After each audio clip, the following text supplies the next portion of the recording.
How you doing? Happy birthday! Thank you. I'm gonna let you know something.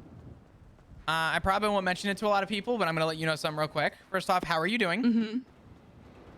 Mm-hmm. Good. I do need to tell you about a chat I had last night with Richard. You talked to Richard. He called me. Good or bad? Neutral. Really? Okay. Very interesting though. Very interesting. Okay. So let me do it after my conversation I'm about to have. I parked my car and I'm currently running to the police department right now. What? The chief of police wants to talk to me. Wants to know why I resigned. Fuck?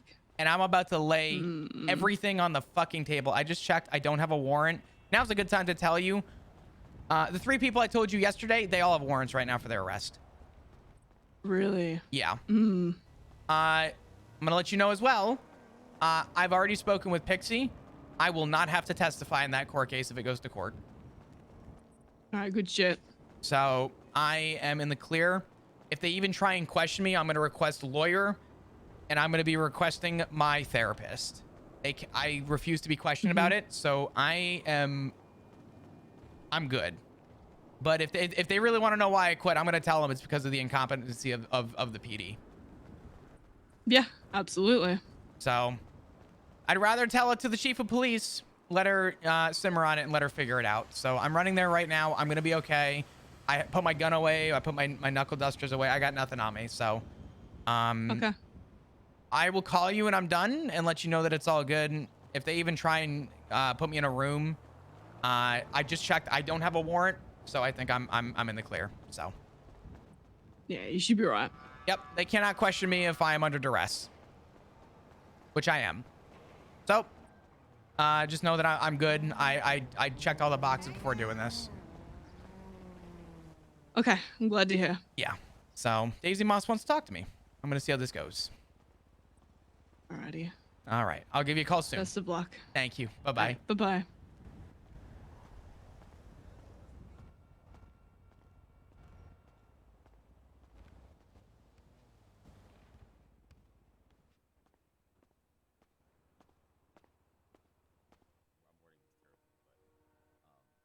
What drove you away?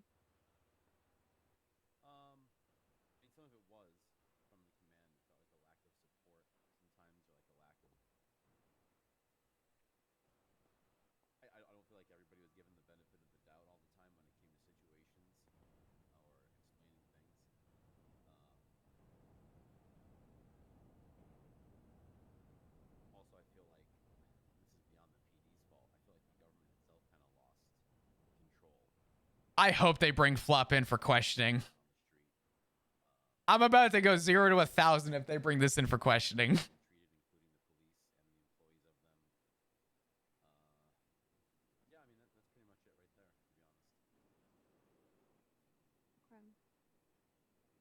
I'd like to talk to you more about this.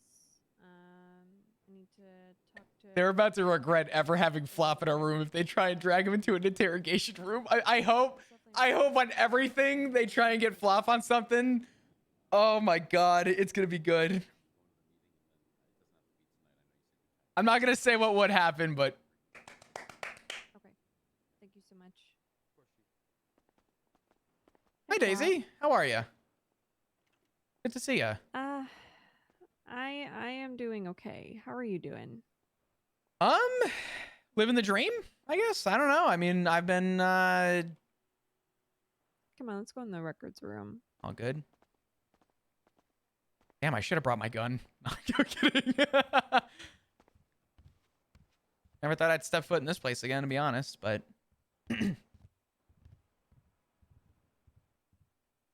Thought you said you're living the dream?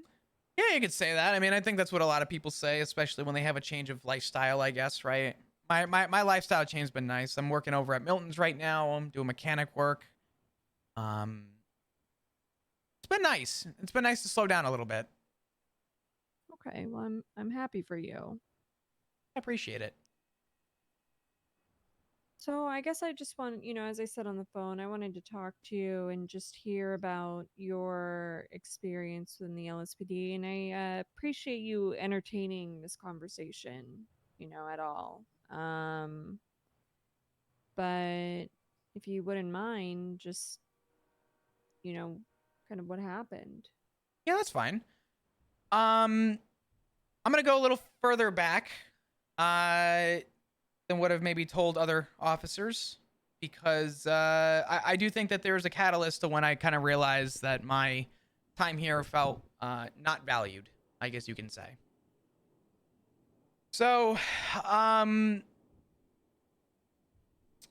I'm going to be calling people out. I am not holding back. I really, at this point, don't feel like I have anything holding me to have to make any resolutions with anybody. I I don't even know how long ago it was. I'm sure you could probably find the initial report when I was dapped for a situation involving a one Lenny Hawk shooting slacks. He was terminated that day. There was some conflict that came up. And to be honest with you, the first 6 months were a roller coaster, right? First 5 months were a roller coaster. I had a lot of aspirations that I pushed for, and a lot of them were turned away, and a lot of them were ignored from a lot of people. My passion started in December, I think when you were still around, to be honest. I have a report number 297, that I worked on for 7 months that everybody ignored, uh, including every other possible government entity. No one has ever spoken to me about it. No one has ever wanted anything for it. You said 297? Investigative report 297. I will never forget that number. I worked really hard to make change, and it was pushed away. It was kind of knocked down. I was ignored for it. I was neglected every step of the way. But I will get into that. I just want to have that ready so you can kind of see it. I had things going kind of whatever for a little while. I was one of the first people to be promoted to senior by Captain Turner. And he said that I was everything that the PD was envisioning, and that was a positive face with a positive mindset who was a people person. And I took that with great dignity, and I took that with a lot of pride. I really thought that was like a meaningful thing for someone to do. As time went on, occasional PD hiccups. Obviously, the job is never going to be perfect, and I won't ever claim it to be perfect. But there was a situation that I brought up where Officer Lenny Hawk shot Captain Slacks at the time. He asked him to go off duty. Whole altercation on radio. He shot him. Slacks was in the ICU. Lenny was obviously fired. Whole back and forth happened. I guess it's a question as to where do you kind of see the line? Where do you kind of see, I guess, where things, went wrong from my side or went from the other person's side? Truth be told, it really doesn't matter. What happened during that scene doesn't actually matter. The day after it happened, I was questioned by Bones, who began to ask me questions. He said that he wrote slow and then he needed to just kind of make bullet points and do his thing. And I explained to him the incident as soon as it happened. I told him up front, I said, I am willing to take my punishment today. I said, I have no problem taking punishment. I've never had a problem taking punishment, and I'm very open to be accountable for my actions. I have no problem with that. Part of the job. It's our job to make mistakes and learn from them. It's not to be held, and ridiculed for them. So 3 weeks go by. I hear nothing about this. And Daisy, with respect, I'm not sure how present you've been for the current modern day of the PD. But after about 3 days, you kind of move on from shit. You kind of forget sort of where things go. You kind of forget how things were settled. Mm-hmm. In my case, 3 weeks went by before I ever heard a peep about this internal case. This internal case... That's a very long time. It's an incredibly long time. Bones called me and said that he wanted to speak with me and he wanted to get McNulty on it. And he wanted to talk with Officer Declan, who was also there. And I said, that's fine. And he brings me into an interrogation room. And he puts on a recorder. And he says, I want to record this for command so that people are aware. I said, okay. And I started talking. And during this conversation, while I was explaining my side, I had Declan, who was the person who I had the altercation with, kept cutting in and saying, no, that's not what happened. This is what happened. What did I say exactly? What about this? And he had a notepad out and he was asking questions. And it got to a point where I looked at Bones. So now in the room, it's me, Declan, Bones, and McNulty. And I looked at Bones. I said, Bones, am I being interrogated by all three of you, or am I going to have my opportunity to give my side? And he asked Declan to stop. And I proceeded to explain my side as best that I could recall it. And I told everybody in that room that I cannot quote what Declan said to me, because he did admit to his own faults. But I said, I can't quote what he said because, one, it happened 3 weeks ago, and two, I'm not here to misquote people and be called a liar for it. That was God's honest. He said things that were obviously, he admitted were false. And I admit, too, that he did say those things. But to put it into just a different mentality, I was a shift 3 senior. And I had 3 people in shift 2 in that room. After the end of the altercation back and forth, they sent Declan out and they pulled me aside, turned off the recording to talk to me. Right after the altercation happened, I spoke with McNulty and Bones. And, Bones said, you lied. Your story changed from the other day. I said, the other day? That was 3 weeks ago. So time went on, and McNulty stepped in and said, yes or no, do you think you were wrong? I said, truthfully, I can't answer that. He goes, no, that's a yes or no. And then Bones jumped in and said, nope, that's a yes or no. I said, respectfully, that's not a yes or no. And if I answered yes or no, that would be misconstruing my story or Declan's. I said, from my perspective of what happened in the incident, I don't think I was wrong, and I'd do it again. Hearing Declan's perspective, which, mind you, I wouldn't have been able to know in the incident while it happened, I said, yeah, I could understand why I was wrong. And like I said 3 weeks ago, I'm open to punishment. So, storm goes by. Weather comes through, storm goes by.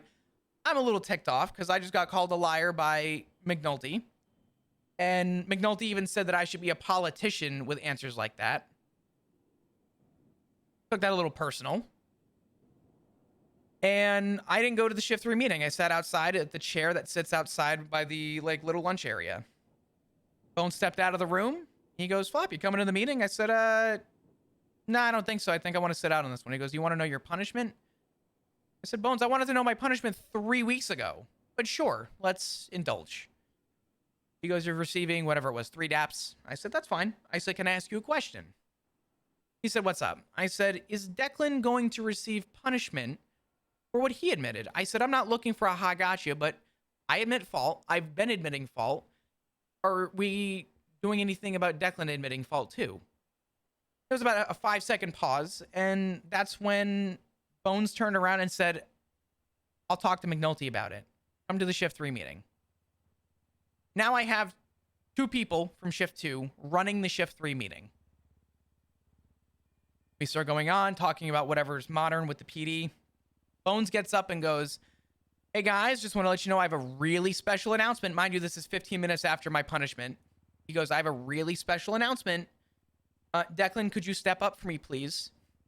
Declan, we'd like to promote you to senior. So I was thrown around. I was respectfully teamed up on in the interrogation room. And I then watched my command, who I am supposed to respect and trust, spite me, and I'm assuming wrap this up so that they could promote Declan. Because while this is happening, I got Bones in the corner looking at me while I'm sitting in my chair. I didn't make an outburst. I didn't say anything, but I bit my tongue. I stepped out of the room after the meeting was over. I go up to my father, Matt Rhodes, and I start talking to him, and Bones and McNulty come up and start getting a little nosy about it. And they go, hey, what's going on? I said, I don't know. I mean, if you guys want to bring it up, I mean, clearly you guys know. And McNulty goes, sure. Flop's a liar, and I don't trust him. Who said that? McNulty. After that conversation and after McNulty said that, I walked away and I called Sky, who was my shift command, and I said, respectfully, I never want to be promoted above senior. I never want a position within command ever again. I said, chain of command failed me. I no longer trust the system that we stand for. I said, keep me senior for the rest of my career and I'll be happy. I never want to hold responsibility and stand by these people's side. So I put my foot down and I, at that moment, began giving up on the PD. We move past. I have my ups. I have my downs. Things happen. We had some conflict with Hydra. I was going off duty, and I didn't make it outside the door. I literally made it 2 steps outside the door. And there was an individual who I was assisting in interviews who was kind of held back for a few reasons, but his name was Pullet. His full name was Pullet Ovar. Pullet had an interview, and we told him that essentially, essentially the state would not suffice his name and needed some, altering of his ID to be considered. And no one in command began to open up after that. So he came to me because I was part of his initial interview. And while this happened, I had 6 members of a gang who was in conflict with the PD circle me. And I told them, I said, give me a minute to... I said, Polet's been trying to talk to me for 5 hours. I said, after this, I am yours. Because I knew where this was going. They said, nope. Come on. And Polet tried stepping in and said, oh, no. I've been trying to talk to him forever. Leave him the fuck alone. He's mine. And I felt like I had to save this man's life because he was about to lose his life. I said, Polet, stay out of this. I said, just step back. And he watched me get loaded into the back of the car that I was kidnapped in. I'll save you this trouble. Polet never called the police. He's now a doctor, so I hear, at the hospital. So... He never called the police? Never called the police for me. I started getting driven up, and they're talking to me, and they told me that essentially that there's problems with the PD whole thing. And I said, listen, I've always been a people person. I will continue to be a people person. I said, my problem, I said, is you haven't given me an opportunity to actually try and make amends here. I said, give me the opportunity to be the bridge that you need so we can get answers and stop whatever conflict is going on. Mind you, Daisy, I spent roughly 3 days off duty prior to this happening. So I didn't know what the conflict was. I got on duty and I was told, hey, this gang is sort of at, each other's throats with PD. That's all I knew. I said, okay. They told me while I was in the back of the car that we're past the point of conversating. When we got up to the spot that they took me to, they began telling me that, do you know about this person that passed away? Do you know about this? Honestly, all this started because of Den Shiesty. And I turned around and said, listen, respectfully, I don't even work with Den. Like, I've seen the guy maybe twice in my entire career, at least in the last 8 months, because we are on 2 completely different times. I said, that's not something I can help with. So I bit my tongue and I said, okay. And I said, can I please ask for a favor? They said, sure. I said, will you give me the opportunity to call a family member and say goodbye? Because I see where this is going. And they gave me 60 seconds in the privacy to call a family member to tell them that I love them and that I hope to see them soon. And I hung up. And they came back over. They loaded me in the back of the car. And the guy that took me said, Flop, the best version of you was when you were a park ranger. You were a community cop. You cared about people. And I told him something that I will always remember. And I said, the uniform changed. I didn't. And they fed me to a mountain lion, hence the scar on my neck. When I looked behind me, I considered running, and I saw 6 guns trained at my head. And I knew that a mountain lion, unfortunately, was the lesser of the 2 demises that I could have had. And I spent the next 3 days in the ICU. I then came out of the ICU, and I took some time away from work. In that time, my father had an incident where he suffered from hypoxia, which was where oxygen doesn't get to the brain, and it was about 5 minutes, which could be considered permanent brain damage. So I was worried about him, and I was in the ICU, and I saw him. I had not gone on duty since that. And I said, you know what? The day I was going to go back, my father's in the ICU. I'm going to give it another day. The next day, I tried to get back on duty. At this point, it's like a week and a half later from when I was kidnapped by this group. Get on radio, dispatch 225, show me 1041. Immediately, I get a phone call from Officer Maeve. Maeve says, Flop, I need you down at the hospital. I said, okay. I get down there, and I'm told that there was a double homicide and they're unrelated. And I said, okay. I said, what can I do to help? And I had to talk to victims. During this time, I had to walk by hospital rooms. At this time, I had to walk by and speak to victims. And I had to walk by my father's ICU room, ward number 3, multiple times. And I had to grab phone numbers and tell people and reassure them that we would get to the bottom of it. As far as I know, no one ever got to the bottom of it. So I started having problems in the ward. I stepped out, and we get a call up north. And Slack says, we should get up north. We need to figure this out. I said, okay. So I start driving up with him in a separate car, and he says, actually, Flop, go back to the hospital and wait for the victims. I said, okay. So I waited, and I had one of the victims, and I started taking their statement. And he was really worried about his friend, and I said, don't worry, your friend is getting medical, and we'll figure this out. And while I was taking the statement, I heard on the radio, what do you mean? What the fuck do you mean there's another one? And the cadet that was with that person said that she had passed away. And I was asked if I could take the case. And I didn't know what to say to the victim, the friend who I was speaking to, and I didn't know what to say to the people on the radio.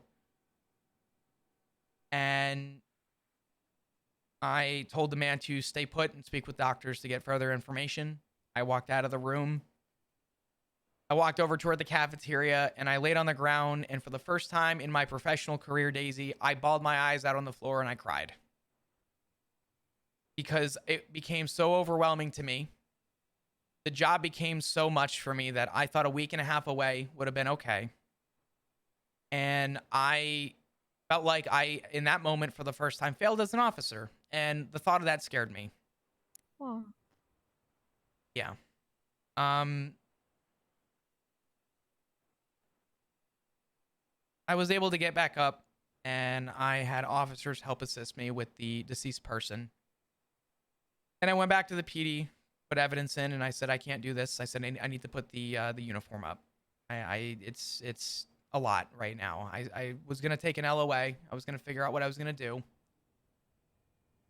And I get a phone call from a doctor at the hospital, and she said, hi, Flop. How's your day going?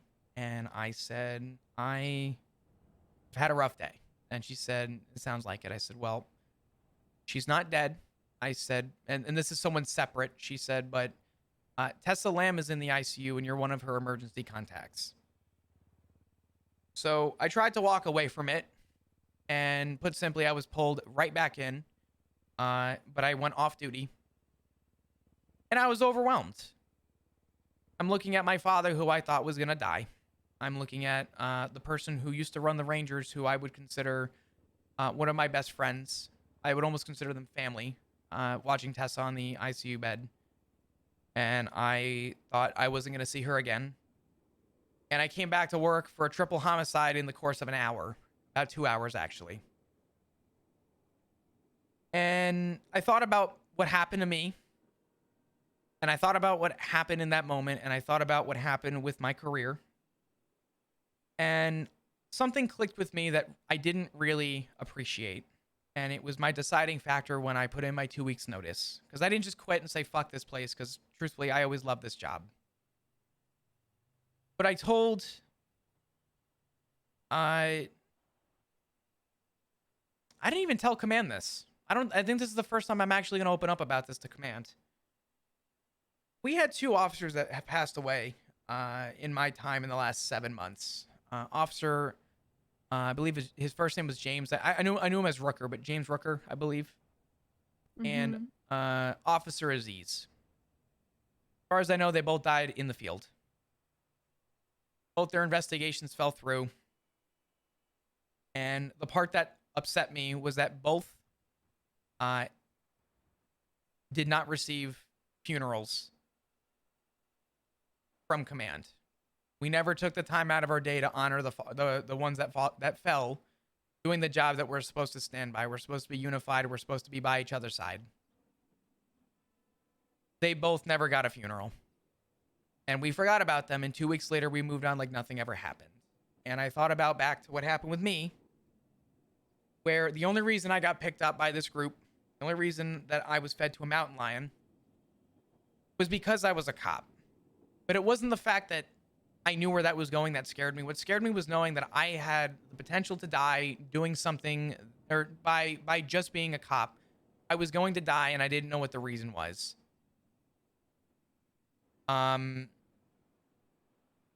That specifically is what upset me the most. And I realized that if history were to repeat itself, Daisy, I was going to be another statistic for the PD to look back on a fallen officer and once again was going to be forgotten about. And it was at that moment with everything that I realized the unity in this place was no longer unified. This police department was no longer unified. This police department no longer cared. And I didn't feel like it was in my best interest to tell Command that we should be honoring our fallen. I feel like that should just be common sense. Shortly after everything, I guess prior to this too, when BCSO opened up, I submitted my interest to BCSO. And that never went anywhere. I was kind of neglected and told that, no transfers for the next 30 days.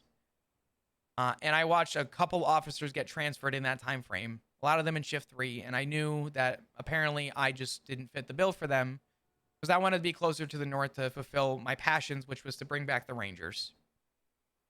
Truth be told, I didn't see it being a possibility. About a month or 2 went by, and all this stuff happened, and I submitted my 2 weeks notice. And during my 2 weeks notice, I spoke to Barrick and Bones. And Bones looked at me and said, Flop, we really wanted to poach you for the BCSO. And I said, you're about 2 months too late on that, Bones. I said, you're 2 months too late. Once again, I was neglected. I said, and I didn't feel like anybody really cared. And again, the failure of unity thing, he said he wanted me to talk to him directly. I could pull up my phone records trying to call him and talk to him, where he ignored me for about a week straight. I then submitted interest through Cornwood, who came back and told me about the wait period. I then gave my interest to Lucas Lavender. I then gave my interest to Pinzone. Nobody ever got back to me.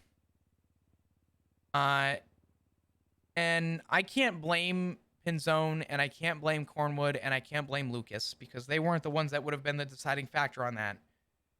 But Bones wanted me to skip chain of command to talk to him. And he knows as well as you know, as well as I do, that if I skip chain of command to poke him to say, I want to be part of your department, he would have asked me why I didn't follow chain of command. But truth of the matter is that I did. And I realized that my time here didn't seem like it was feasible. And my time as an LEO was no longer appreciated. And I no longer felt the unity that this place once breathed. And I told Sky pretty much the day after, pretty much right after I visited Tess in the ICU, that I was formally submitting my 2 weeks notice. I said if there's one thing I would change in my life, if there was one thing that I would ever want to change, it would be my career. I said that my time here no longer felt like it was worthy. My time here no longer felt like I was wanted or needed. And a lot of people told me that they didn't see them doing this job without me. But the reality, Daisy, is that if I am what I would be considered a feasible part to this department, and it's not functional without me, then truthfully, it wasn't ever meant to function to begin with. But I do have faith that this place has a chance. After what I heard though from the marshals, I don't ever see my time here ever coming back. I found out after that somebody had told me, two or three people told me actually, and confirmed this, that Brittany Angel had come to the meeting room one day. And in the middle of talking to people, she said that, if you don't volunteer to help the marshals, you will be voluntold to help the marshals. What And, does that mean? well, I don't know. Help them in what way? The last time a state government came to tell us that we were to help an entity beyond our abilities, a man named Justice Axel, I said that backwards, Axel Justice, walked into a meeting room many years ago and said, today, you're all going to go to a war. Today, you're all going to fight for this island. We're going to Sanguine. And no one knew who this guy was. And nobody knew what his intentions were. And we all said, yeah, who the fuck are you? And a lot of people brute forced their way to go to a war with treasonists, with people who were seceding from the state and bringing things to the island. And I was one of about 5 people who didn't go. And I had to lead that meeting after, and I found out after that about 90% of the officers that went to assist the state did it out of malicious compliance and didn't actually know why they went. And I told everyone about 8 months ago that if the government ever flew too close to the sun again to my job, I wouldn't be here for the end result. We were told when we got in through the skeleton crew that we were dealt a short hand of cards and that we would have to work with what we had and that we would have to do what we needed to do to get by, just so that we could have a state department breathe down the PD's neck. But, they found the economic budget to suffice 5 tanks and other various equipment. But the PD had to suffer for it.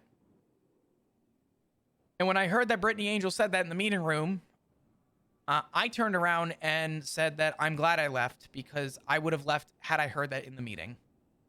Because I wasn't about to go through a second Sanguine. I was not about to stand for a war again, forced by the state that supposedly failed our government to begin with. So, all in all, there were a lot of reasons why I left.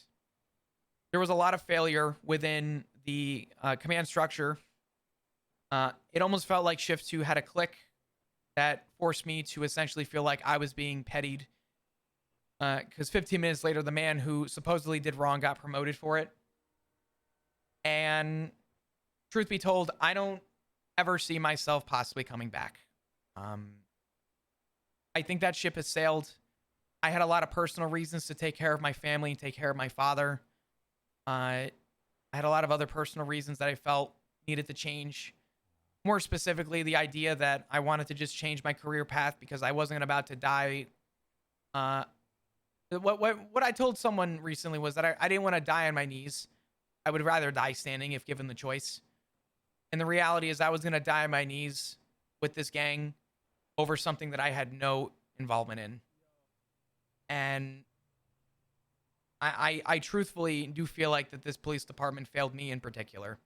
And I don't want to single myself out, but I do think that there's a lot of things that need change. First and foremost, I do think that 3 weeks to get an internal complaint done should not be happening. Me personally, if I could have had a say in it, I would have fired McNulty myself. But he's never going to get fired for what happened, and he'll never admit to what he did. And I think Bones followed suit in his footsteps as well.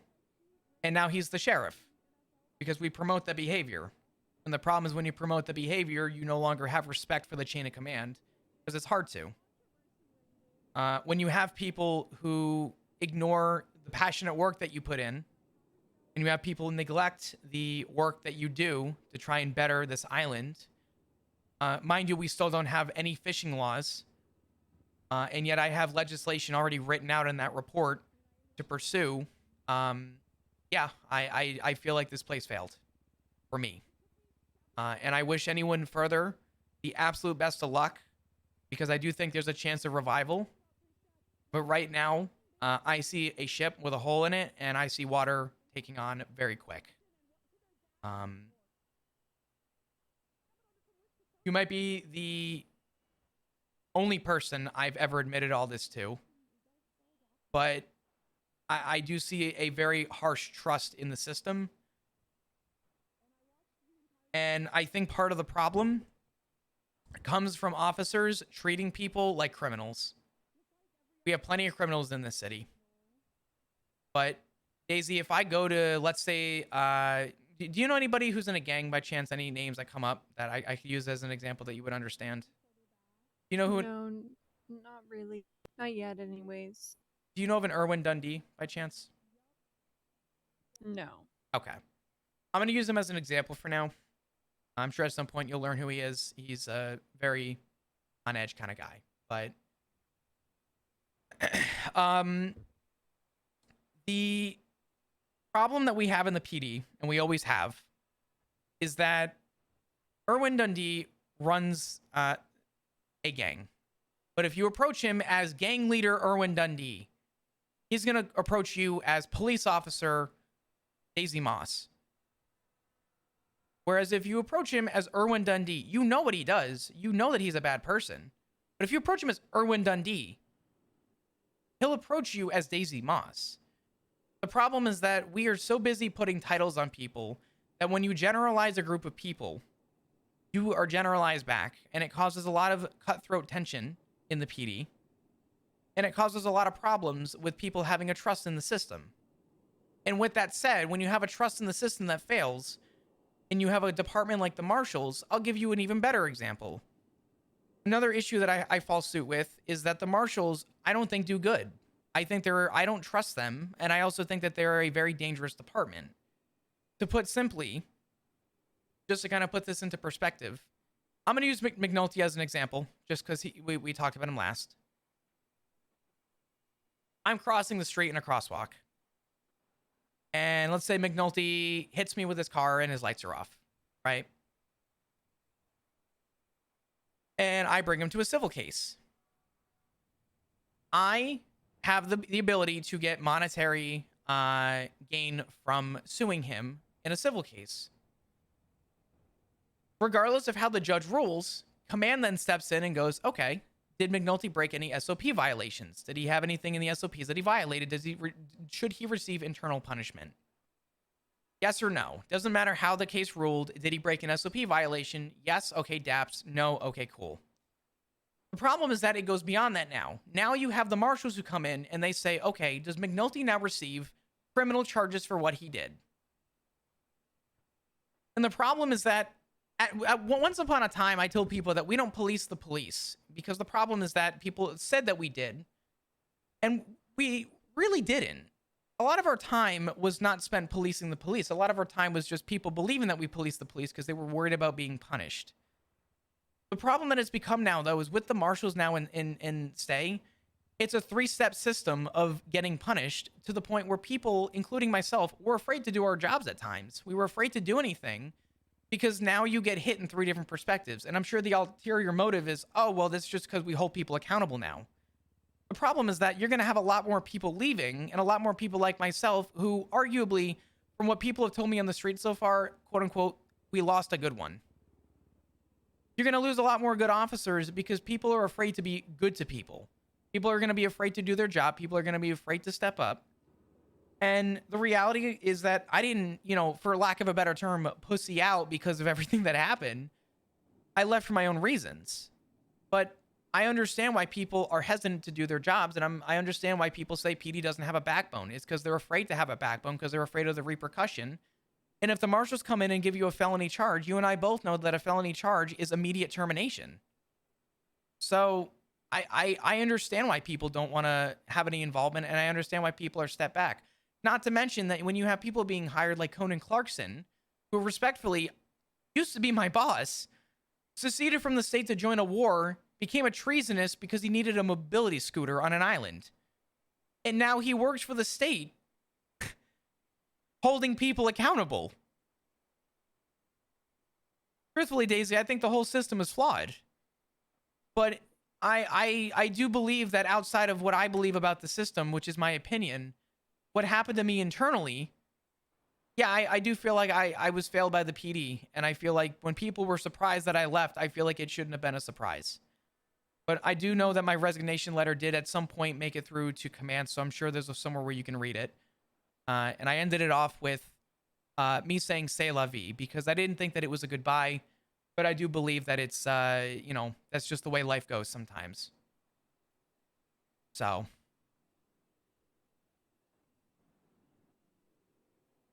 I know that's a lot to take in, and I apologize. I'm a rambler, but I said this was going to be a lot. No, it's all right. I'm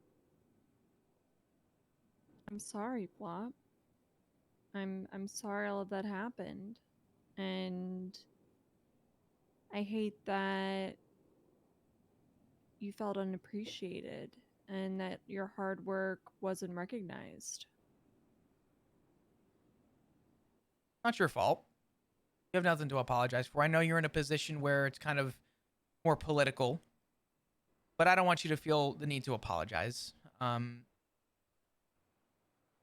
left on good terms, and I told everybody that I left the way that I came in. I left with a smile on my face, and I wanted to leave with a smile on my face.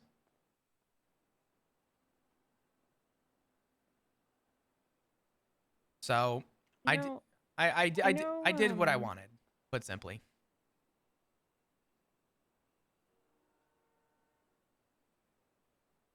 Well, I truly hope, that you're happier now, and that you're able to find whatever you weren't able to find within the PD. Sorry, I was hearing voices. No, you're right. Coming into this, it's I'm really trying to come into this obviously with a positive attitude, you know. I really want to see officers come on duty and enjoy their time and feel confident in what they're doing.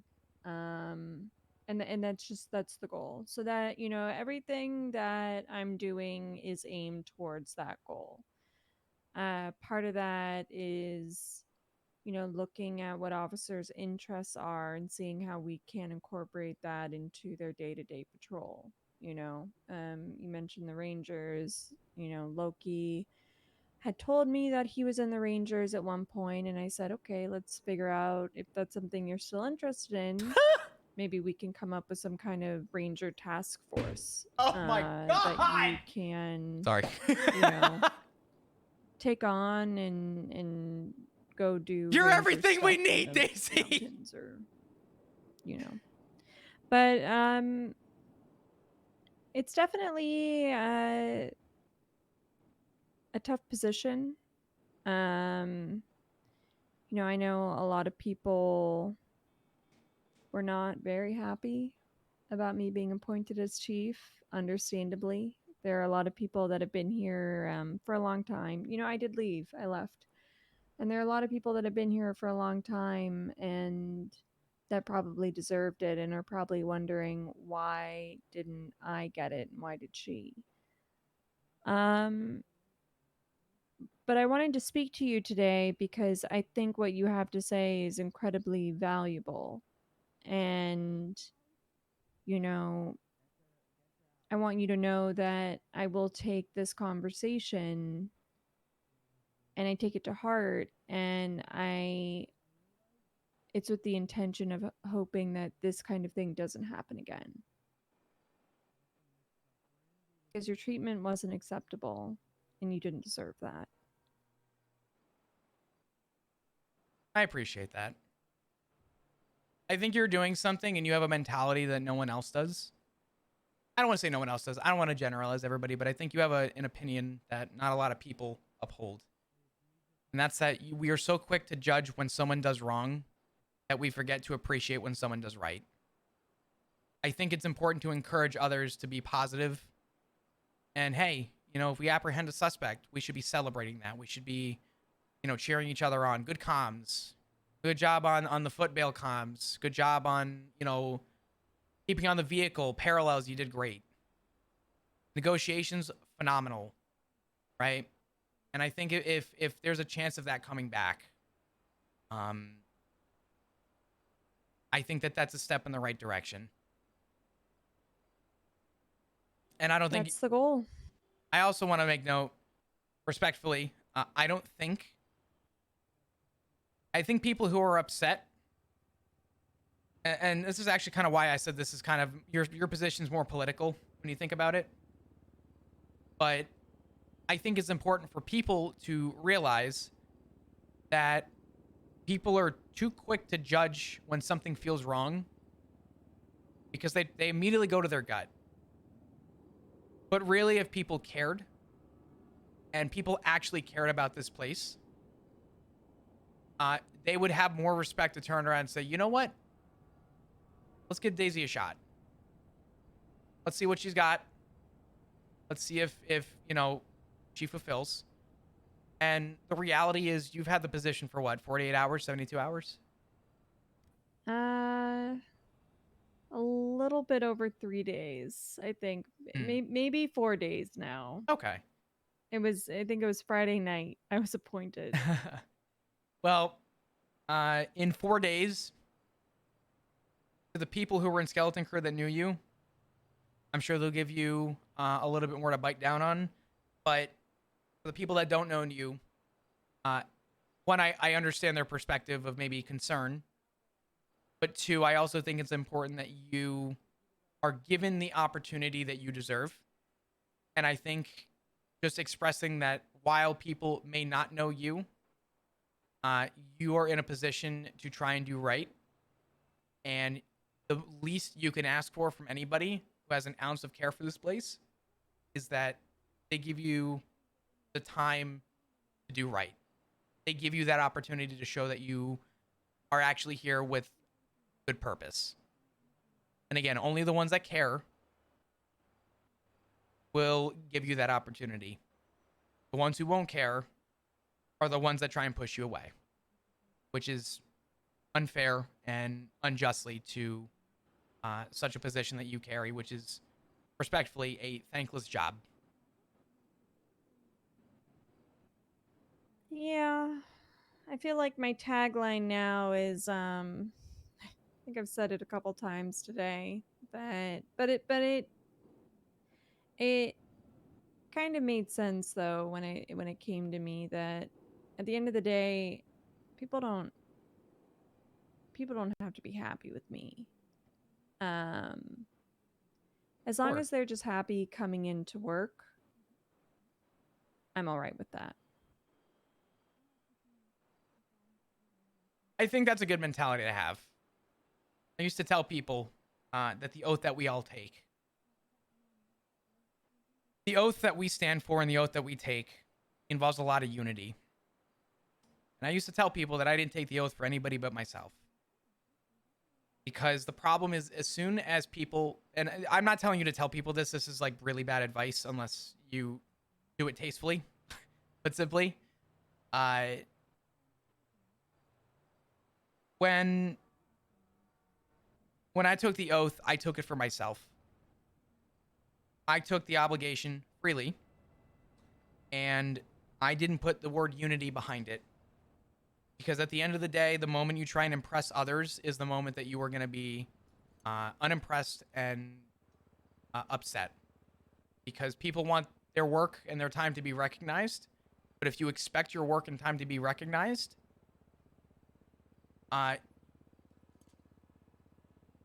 you're most likely going to be disappointed. So I used to come into Agreed. work and I used to do my job.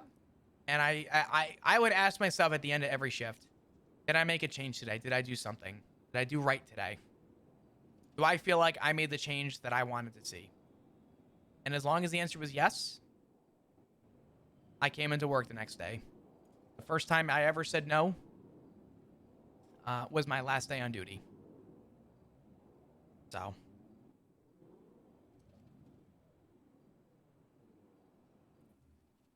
Well, thank you for letting me know about all this. I appreciate your time, and we'll just do our best, and I think that's all we can do. The same thing I told Ruby when she got her position, and I told Barrick. I will pass along to you, whether it be advice or not. Your thankless job was put in a place so that one day someone can say thank you. You may never hear those words come your way, but as long as you know that you made the change to improve the place that people enjoy coming to, nothing else matters, because at least you did the one thing that you sought out to do. So, and the least you can say out of it all is, even if it doesn't go the way that you thought it would go in your head, as long as you can look in the mirror and say, did I try my best? And as long as you can say yes, it doesn't matter what anyone else thinks. So. You are absolutely right. Well, what are you doing now? Probably gonna go to Milton's, go get some parts made so I can repair vehicles, because we don't have mechanics around these hours typically. So I want to try and help you a foot in for just about everybody who needs a repair. But Are you enjoying mechanic work? I am actually, yeah. No, it's been very nice. I've had the one thing I like about being a mechanic that no other job has done for me up to this point is it gives me an opportunity to meet people, and it gives me an opportunity to know who's around, right? What do you do for a living? What do you do for work? How do you enjoy it? And I get to have a conversation with people, and not a lot of jobs allow me to do that. So I've been enjoying it, and I'm more of an on-call, so I don't even need to be standing at the shop all day. I just need to go when someone calls. And when someone calls, I just know that it's a new conversation to be had. So. Well, that sounds very nice. Yeah, been good. Well, I'm glad you're doing well. And, if you need anything, you have my number. So feel free to call. Please don't be a stranger. I absolutely won't, and you have my word on that.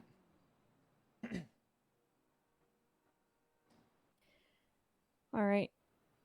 I got officers that need to talk to me, but again, I really appreciate you coming down here and explaining everything. Absolutely, yeah. If you ever need anything, just, depending on what it is, I will do the best I can to help. But obviously I'm speaking as a civilian nowadays, but uh, you have my number as well. So feel free to call if you Yes. ever need anything. All right. Well, I hope you have a wonderful rest of your day. Thank you so much. You as well. Try and make sure you step out or go on the roof sometimes. It's fresh air is good. I know from experience, meetings get very overwhelming. Yeah, they do. Yeah. All All right. right. Well, good night. You have a good night. You take care, Daisy. Thank you.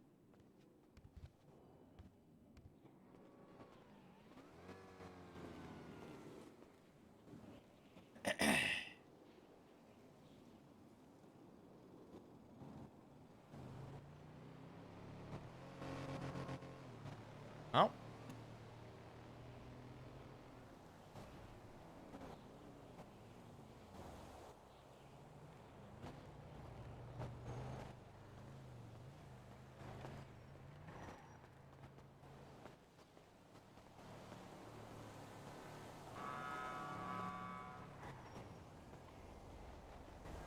Thank you, Golf, for the 9 months to Twitch, baby. Could we get some hearts in chat, please?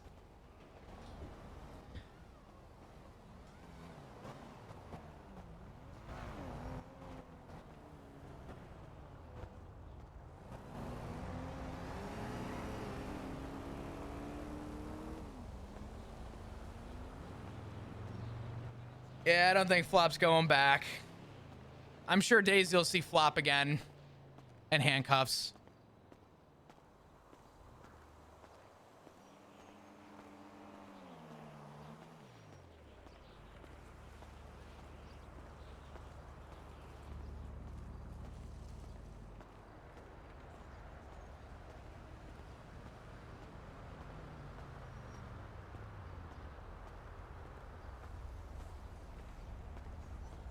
Yeah. That's the first time Flop was brutally honest with an officer since he left.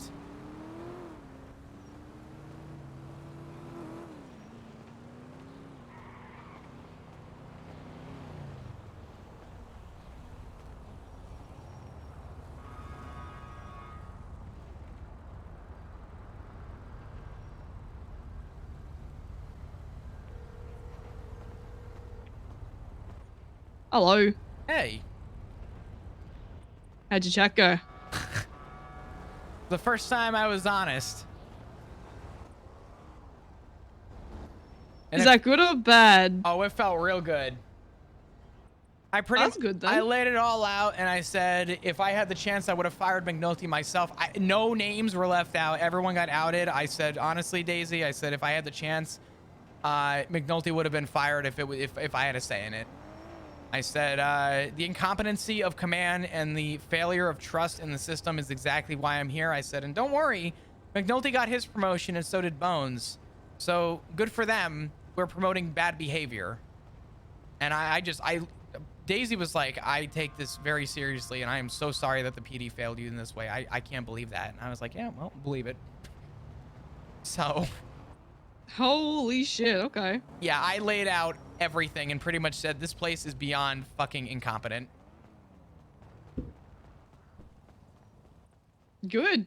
So, I laid it out. Good shit. At least now if anyone asks why did Flop leave, Chief of Police will know. Yep, then they can tell everyone why. Yeah, she's like, if you ever need anything, you have my number. I said, I'm sure. What I didn't tell her is that next time you need me, I'll be in handcuffs. But, you know. What are you up to? What do you got going you'll on? be right. Yeah. I'm gonna get some food real quick. All right. I was running some quick errands, but I could tell you about that phone call after. Oh, yeah. Oh shit, almost killed someone.